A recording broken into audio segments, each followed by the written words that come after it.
नमस्कार। आपका अखबार के YouTube चैनल पर आपका स्वागत है। मैं हूं प्रदीप सिंह। आज रविवार है तो रविवार विशेष का दिन है। आज रविवार विशेष में बात करेंगे किस तरह से देश के पहले प्रधानमंत्री जवाहरलाल नेहरू के गोरी चमड़ी के प्रति लगाव और उनके प्रेम ने पूरे नॉर्थ ईस्ट के ट्राइबल्स का जीवन बर्बाद कर दिया। और उसकी जो है त्रासदी वो अभी तक महसूस की जा सकती है। कैसे हुआ, क्या हुआ, ये आगे बताते हैं। जवाहरलाल नेहरू के बारे में आपको पता है कि उनका गोरी चमड़ी खासतौर से अंग्रेज़ों के प्रति विशेष लगाव था। एडविना माउंटबेटन से उनके संबंध के बारे में पूरी दुनिया जानती है। उनकी दोस्ती जो थी उसके बारे में किताबें लिखी गई हैं, तमाम लेख लिखे गए हैं। अब भी उसके बहुत से रहस्य जो है वो छिपे हुए हैं और वो लंदन में है। उस पर मैंने एक वीडियो बनाया था, शायद अगर आपने देखा हो तो आपको याद होगा। उससे क्या निकलेगा, आज़ादी के समय जब देश का बंटवारा हो रहा था उसका उनके संबंधों का क्या असर पड़ा, ये सब बात की बातें हैं जब वो तथ्य बाहर आएंगे। और आपको ये भी पता होगा कि जवाहरलाल नेहरू के पिता मोतीलाल नेहरू ने कभी जवाहरलाल नेहरू को भारतीय स्कूलों में पढ़ने नहीं दिया, जाने नहीं दिया। बचपन में उनकी शुरुआती पढ़ाई घर पर हुई और उसके बाद उनको भेज दिया गया विदेश। वहीं पढ़े, वहीं से कानून की डिग्री लेकर आए। और अगर आप आज़ादी के आंदोलन का इतिहास पढ़ें तो आपको पता चलेगा कि जेल से निकलने के ज़्यादातर मौक़ों पर जब जेल से निकले हैं उसके बाद उनकी विदेश यात्रा आपको देखने को मिलेगी। मुझे लगता है शायद उनका इस स्वभाव का असर राहुल गांधी पर भी पड़ा है। वो बार बार जो भागकर विदेश जाते हैं शायद वही उन्हीं का असर है। और इतना ही नहीं, आपको याद होगा कि महात्मा गांधी ने भी कहा था, जब उनसे पूछा गया कि भाई उन्होंने सरदार पटेल की बजाय जवाहरलाल नेहरू को क्यों चुना प्रधानमंत्री पद के लिए, तो उन्होंने हंसते हुए कहा था कि हम में सबसे ज़्यादा अंग्रेज़ वही है। हम में से अंग्रेज़ वही है। तो इससे आप अंदाज़ा लगा सकते हैं कि उनके बारे में धारणा क्या थी देश में। और समाजवादी नेता डॉक्टर राम मनोहर लोहिया ने कहा ही था कि नेहरू चूँकि जो है एंग्लो इंडियन कल्चर में पले बढ़े, इसलिए भारतीय संस्कृति से उनका उस तरह का कभी जुड़ाव बना नहीं। लेकिन मैं आज इन विषयों की बात नहीं कर रहा हूँ। आज पहले नॉर्थ ईस्ट के बारे में क्या हुआ नेहरू के इस ब्रिटिश प्रेम के कारण, उससे पहले आपको कुछ फैक्ट्स बताता हूँ। 2011 के सेंसस के मुताबिक देश में कुल 2,78,00,000 ईसाई हैं। हालांकि मेरा मानना है कि इससे संख्या बहुत ज़्यादा है अगर आप इसमें क्रिप्टो क्रिश्चियंस को जोड़ दें तो, लेकिन जनगणना के आंकड़े को ही लेकर चलते हैं। इनमें से 78 लाख सिर्फ नॉर्थ ईस्ट के स्टेट्स में हैं।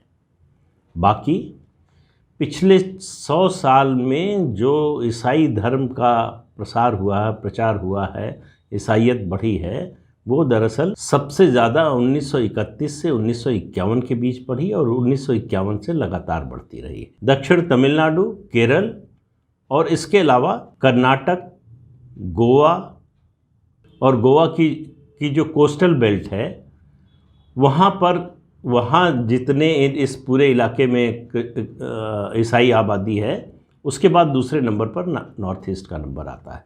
मिज़ोरम, मणिपुर और नागालैंड लगभग क्रिश्चियन स्टेट बन चुके हैं। नागालैंड तो पूरी तरह से बन चुका है।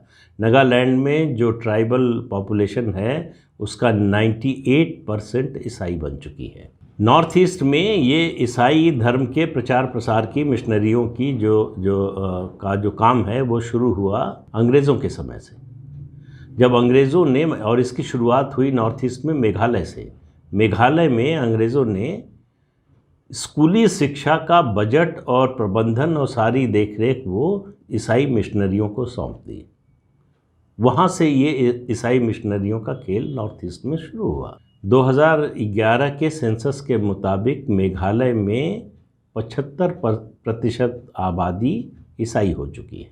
मिज़ोरम में 1911 का जो सेंसस की रिपोर्ट है उसके मुताबिक सिर्फ 3% ईसाई थे और 1951 आते यानी 1951 आते 90% आबादी ईसाई बन गई। इसी तरह से मणिपुर में 1931 में 2% आबादी ईसाइयों की थी। अब 40% से ज़्यादा है। और नागालैंड में तो 1911 यानी 1911 में सिर्फ 2% ईसाई आबादी थी, जहां अब जो स्टेट अब पूरी तरह से ईसाई स्टेट बन चुका है। तो पिछले 100 साल में नॉर्थ ईस्ट की पूरी डेमोग्राफी बदल गई है।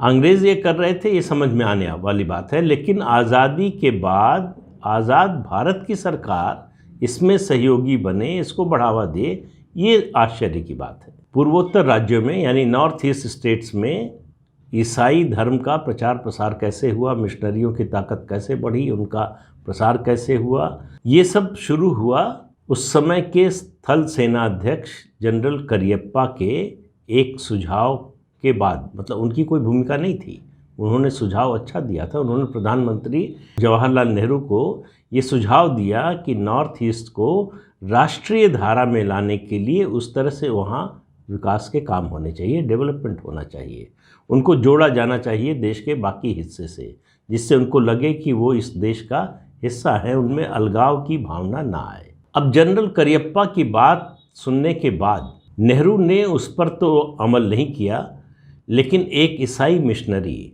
जो एंथ्रोपोलॉजिस्ट भी था, उसका नाम था वेरियर एल्विन, उसकी सलाह पर, उसके कहने, उसने जवाहरलाल नेहरू को ये समझाया कि ये ट्राइबल हैं, इनके विशेष कस्टम्स हैं, इनकी जो है संस्कृति है, इनके रीति रिवाज हैं, इनको प्रिजर्व किया जाना चाहिए। इसलिए नॉर्थ ईस्ट का विकास उस तरह से नहीं होना चाहिए जैसे कि देश के बाकी राज्यों का हो रहा है। तो हुआ ये कि आज़ादी के बाद देश भर में तो अस्पताल बने, स्कूल खुले, डैम बने, हाईवे बने, IIT बनी, ये सब कुछ हो रहा था। और नॉर्थ ईस्ट में बाइबल बटी, चर्च खुले, इसके अलावा जो है वहाँ कम्युनिज़्म आया और वहाँ के लोगों के हाथों में हथियार दिया गया। ये विकास हुआ वहाँ। लेकिन एल्विन की बात किए बिना बात पूरी नहीं होगी। एल्विन के इस सुझाव को नेहरू जी ने स्वीकार कर लिया। उनको लगा कि ये सही बात बोल रहा है, ये जो बात कह रहा है कि नॉर्थ ईस्ट के कल्चर को इसी तरह से प्रिजर्व किया जा सकता है। लेकिन उसके बाद नेहरू ने पलटकर देखा नहीं कि वो वेरियर एल्विन जो है वो वहाँ कर क्या रहा है, उसने वहाँ किया क्या है।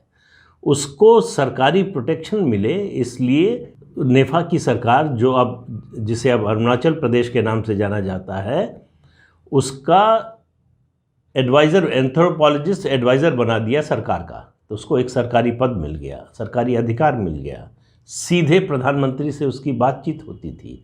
उसका असर, वो गोरी चमड़ी वाला था, उसका असर, इन सब को मिलाकर नतीजा ये हुआ कि उसे कोई रोकने वाला नहीं था। और एंथ्रोपोलॉजिकल स्टडी के नाम पर इस व्यक्ति ने ट्राइबल लड़कियों का शोषण किया। 40 साल की उम्र में कोसी नाम की एक 13 साल की ट्राइबल लड़की से शादी की।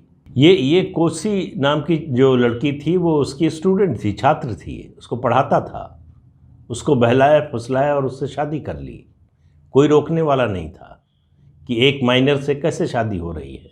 फिर पार्टिसिपेंट ऑब्जर्वेशन के नाम पर उसके सेक्सुअल बिहेवियर के बारे में पेपर पब्लिश किया। 9 साल तक उसके साथ रहा। उसके बाद उसको छोड़कर एक लीला नाम की दूसरी ट्राइबल लड़की से जो है उससे शादी कर ली। उसका नतीजा ये हुआ कि उसको पूरा फ्री हैंड मिला पूरे नॉर्थ ईस्ट में, और नॉर्थ ईस्ट के ईसाईकरण में उसकी पूरी भूमिका रही। और ये सब नेहरू जी के जानते हुए हुआ। उन्होंने इसे रोकने की, इस पर लगाम लगाने की या उसके खिलाफ, एल्विन के खिलाफ कोई कार्रवाई करने की कोई ज़रूरत नहीं समझी। अब ये कहानी वेरियर एल्विन कौन था और कैसे यहाँ तक पहुँचा, ये बताए बिना पूरी नहीं होगी। वेरियर एल्विन जो है ब्रिटिश बॉर्न था और भारत आया, वो गांधी जी के साथ जुड़ गया, आज़ादी के आंदोलन में जुड़ गया। तो क्रिश्चियन मिशनरी ने उसे डिसोन कर दिया एक तरह से। उसने आज़ादी के बाद 1947 के बाद भारत की नागरिकता ले ली। अब आप देखिए, वहाँ से उसके जवाहरलाल नेहरू और देश के दूसरे नेताओं के साथ संबंध बने। और वहाँ से वो गांधी जी के आश्रम में रहने लगा। फिर 1953 में उसने धर्म परिवर्तन करके खुद हिंदू बन गया। लेकिन उसके बाद आज़ादी के आंदोलनकारियों से उसका इस बात पर मतभेद हो गया कि जो ट्राइबल पॉपुलेशन है वहाँ के लोगों का एसिमिलेशन नेशनल मेन स्ट्रीम में इतनी तेज़ी से नहीं होना चाहिए। वहाँ से उसका मिशन शुरू हुआ। पहले उसने उड़ीसा और मध्य प्रदेश के गोंड और बैगास आदिवासियों पर, जनजातियों पर काम शुरू किया। वहाँ से फिर वो नॉर्थ ईस्ट गया। नॉर्थ ईस्ट में नेहरू जी उसको एक के बाद एक पद से नवाजते रहे। 1961 में, यानी नेहरू जी जब प्रधानमंत्री थे, तब इसे पद्म भूषण से नवाजा गया, पद्म भूषण पुरस्कार दिया गया। जो व्यक्ति जिम्मेदार था नॉर्थ ईस्ट का ईसाईकरण करने के लिए, उसको पद्म पुरस्कार दिया भारत सरकार ने। नॉर्थ ईस्ट को, पूरे पूर्वोत्तर को किस तरह से बर्बाद किया गया। ट्राइबल्स के बीच में जो विभिन्न जनजातियां हैं उनके बीच में वैमनस्य पैदा करना, आपस में लड़ाई करवाना, ये कौन सा मॉडल था उनके विकास का कि वहाँ हाईवे नहीं बनेंगे, स्कूल नहीं खुलेंगे, वहाँ यूनिवर्सिटी नहीं बनेगी, वहाँ आईआईटी नहीं बनेगी, वहाँ डैम नहीं बनेंगे, विकास के दूसरे काम नहीं होंगे। जानबूझकर नॉर्थ ईस्ट को पिछड़ा रखा गया। और ये सिलसिला केवल नेहरू तक नहीं रहा, उसके बाद की सरकारों में भी ये सिलसिला जारी रहा। इसको रोकने का काम किया है 2014 में नरेंद्र मोदी ने प्रधानमंत्री बनने के बाद। 2014 में प्रधानमंत्री बनने के बाद जहां नॉर्थ ईस्ट में बीजेपी का कुछ भी नहीं था, वहां अब ज़्यादातर राज्यों में बीजेपी की सरकार है। असम में तो दूसरी बार लौट कर आई है। त्रिपुरा, जहां बीजेपी का एक भी विधायक नहीं था, वहां उसकी पूर्ण बहुमत की सरकार है। अरुणाचल प्रदेश, मणिपुर, मेघालय और नागालैंड में जो है साझा सरकार है। कुल मिलाकर नॉर्थ ईस्ट का पिछले 8 सालों में जिस तरह का विकास हुआ है, आप नॉर्थ ईस्ट के किसी राज्य में चले जाइए, किसी भी व्यक्ति से पूछ लीजिए, उससे ये पूछने की ज़रूरत नहीं है कि वो किस पार्टी का समर्थक है, किस विचारधारा का समर्थक है। पूछिए कि नॉर्थ ईस्ट में विकास का काम, ये जो दिखाई दे रही है सड़क, ये जो स्कूल दिख रहे हैं, ये जो कॉलेज हॉस्पिटल दिख रहे हैं, ये कब शुरू हुए हैं, किसने शुरू कराए हैं? आपको एक ही नाम मिलेगा, मोदी सरकार। नॉर्थ ईस्ट को सैकड़ों साल पीछे ढकेलने का ये जो काम हुआ आज़ादी के बाद से, बल्कि पहले से हो रहा था, 1931 से शुरू हो गया था और आज़ादी के बाद निर्बाध गति से चलता रहा, उसको रोकने का काम मोदी सरकार ने किया है। नेहरू सरकार के ज़माने के तमाम इस तरह की विसंगतियों, इस तरह के गलत कामों को ठीक करने का बीड़ा ऐसा लगता है कि मोदी सरकार ने उठाया है। जो पूरे देश की एक डिफ़ॉल्ट सेटिंग थी, उसको बदल दिया। नेहरू के रास्ते से हटाकर राष्ट्रवाद के रास्ते पर ले जाने का काम ये सरकार कर रही है। इसलिए अगर आप कभी नॉर्थ ईस्ट जाएं तो आपको वो अंतर दिखाई देगा वहाँ के लोगों के। सिर्फ एक मणिपुर का उदाहरण लेते हैं। 2014 से पहले शायद ही ऐसा कोई दिन हो, महीना हो, जब वहाँ ब्लॉकेड ना हो, जब वहाँ जो है पुलिस फायरिंग ना हो, सुरक्षा बलों की फायरिंग ना हो, आपस में लोगों का जो है झगड़ा ना हो। पिछले 5 साल से ऐसा कुछ नहीं हुआ है वहाँ पर।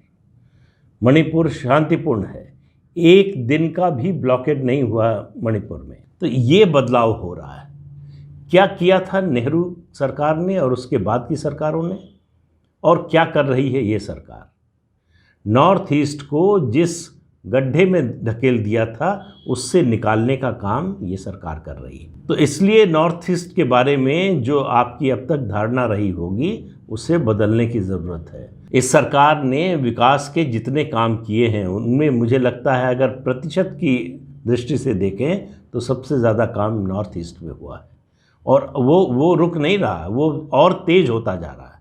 और इस दौर के चुनावों के बाद उसकी गति में और तेज़ी आएगी। ये सब बातें मैं इसलिए बता रहा हूँ कि देश में धर्म परिवर्तन का खतरा दिनों दिन बढ़ता जा रहा है। ये केवल पूर्वोत्तर तक सीमित नहीं है, ये देश के दूसरे राज्यों में फैल रहा है। पंजाब के बारे में मैं बड़े विस्तार से आपको पहले भी बता चुका हूँ। तो इसे रोकने के लिए इस सरकार ने जो कदम उठाए हैं उनकी भी बात कर चुका हूँ। FCRA एक्ट में जो परिवर्तन हुआ है, मिशनरीज़ को जो फंडिंग मिलती थी उसके बारे में, उसके नियम जो बदले गए हैं, इन सब का असर अब दिखाई देने लगा है। अगर नॉर्थ ईस्ट में आप आज से 10 साल, 15 साल, 20 साल पहले गए हों और अब जाएंगे तो आपको ज़मीन आसमान का अंतर दिखाई देगा। ये होता है जब कोई सरकार आती है और देश के बारे में सोचती है, सिर्फ अपने राजनीतिक हित के बारे में नहीं सोचती है, तब इस तरह के बदलाव होते हैं। तो आज के अंक में इतना ही। अगले अंक में फिर मिलेंगे किसी नए मुद्दे के साथ। आपसे अनुरोध है कि ये चैनल देखिए, शेयर कीजिए, लाइक कीजिए और सब्सक्राइब ज़रूर कीजिए। नमस्कार।